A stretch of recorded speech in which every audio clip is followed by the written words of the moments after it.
And now, let's go back in the garage with Bodie Stroud. Hey everybody, and welcome back to the show. We're going to answer some questions, I think, from... we've been getting kind of overloaded with emails and questions and things people want us to talk about, so we've kind of just thrown a list together of, and try and help people and point them in the right direction, and, yeah. What do you think, Mitchell? Yeah, at least give them our point of view on the subject. Is that smart? I mean, hopefully it's the right answer, but I can't guarantee anything. Yeah, I mean, we can try and answer. Just because we work on cars doesn't mean we have all the answers. So, but anyways, we've got all kinds of a lot of the questions are electrical. So it seems like people are at least trying it and they're having a hard time figuring it out. And I know instantly in people's minds they panic. They see the spaghetti and they think, oh my God, I can't just plug this in and it works. I got to actually figure out where these wires run to. It's very easy to get overwhelmed, especially once you start running into problems. I mean, it's one thing to just connect wires from one spot to another, but if that doesn't work, for most people, they don't know where to go next. Yeah, and I think people start panicking when they got to throw like a relay in. Relay is a scary word. So they're like, what? What's that? You mean it's not already in there? I got to add it, But I mean, and that's kind of your call too. Mitchell's the relay expert, so I love that word. Yeah, I don't mind it, but it's just a matter of what would you say where you need to throw it in. When you've got electric windows and you got a big power draw and you. Yeah, if you're trying to control something that has a higher amp draw, I mean, there's a lot. You can control it through switches that have multiple positions and will, when it's normally closed, ground, which is the same thing that a relay will do. Mm-hmm. But switches aren't meant to handle the high amperage that relays are, which is why you'd put a relay in, usually on windows. Like if you ever, get into a car and you try and roll up or down the window and it's super slow, it's probably because it's not getting the power that it needs to. Yeah. So that'd be one good case to be using relays, is you can control a higher power with a switch because it only takes a little bit of amperage to operate the relay. There you go. A good explanation. I think that hopefully that helps. Yeah, because I mean, electrical is like a scary department because you can burn the car down. This is true. I've seen fires myself. Yeah. So it can happen. So you do want to make sure that you have it right. And, we've got other questions like how do you hide it and how do you, get it hidden and pull wire so you aren't, taking the plastic off when you're pulling it through a frame rail or something. I mean, you just got to be really careful. You got to know and you got to feel when you're doing it, Yeah. Electrical tape is usually a good way if you're going to be going through cut holes in metal. You would want to wrap the whole loom up first, and then, if you don't want the tape there, you can take it off after you've pulled the wires through. But exactly, and what I recommend too is putting an O-ring, a grommet, a rubber grommet on there to before you pull it through. So that way, once you've pulled it through, that rubber grommet will fit right in that hole.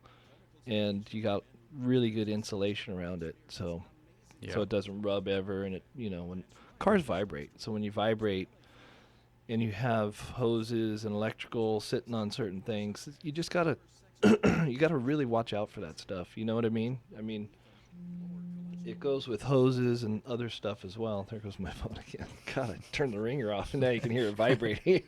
Jesus, leave me alone. Busy morning. But anyways, we've been asked about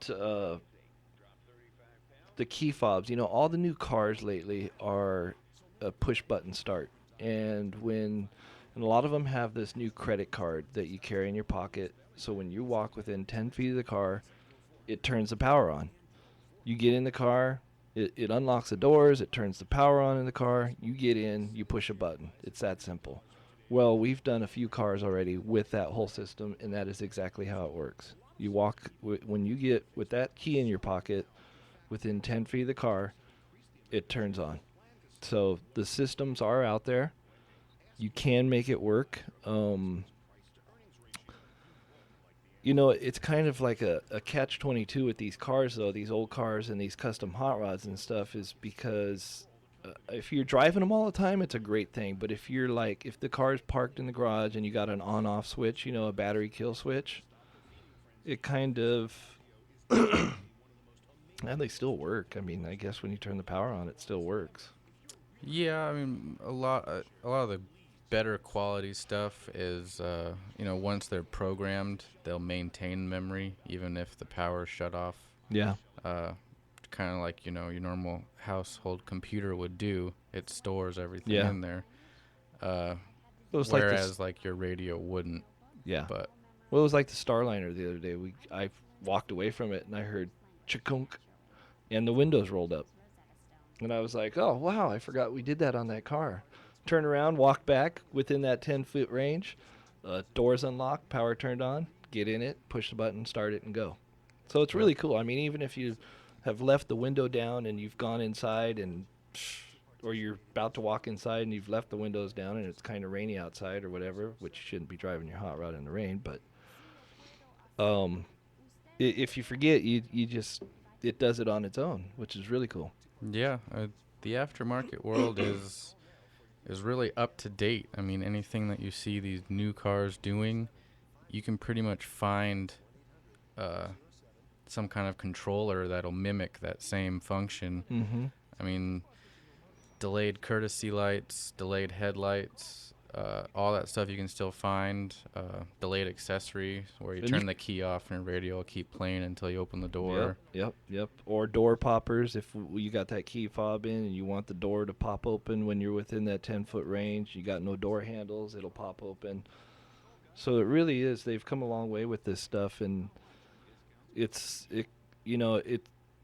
goes back to the thing I was talking to about all the spaghetti. When you first pull this box out of the, this unit out of the box, there's all these wires. There's 1,000 wires, and you're like, oh my God. But if you just pay close attention to the instructions, it'll pretty much tell you how to ground it, where to get your power source, how to program it, where you need to run everything to make everything work properly. So you just gotta read. And it's a time thing. You just gotta have patience. You know what I mean? Because if you look at most of the units, like all the looms we use, they're color coded, they're labeled, each end all the way through the wire. So it's really, they've come a long way now, I think. Yeah, it made it a lot easier. I mean, it's still, like we've said before, planning is, at least 60-70% of it. Yeah, you really want to plan it out. It won't be that difficult. Yeah. There's the music again. So, and I see we got 30 seconds. So when we come back, we're going to continue to talk about electrical. So hang on, we'll be right back.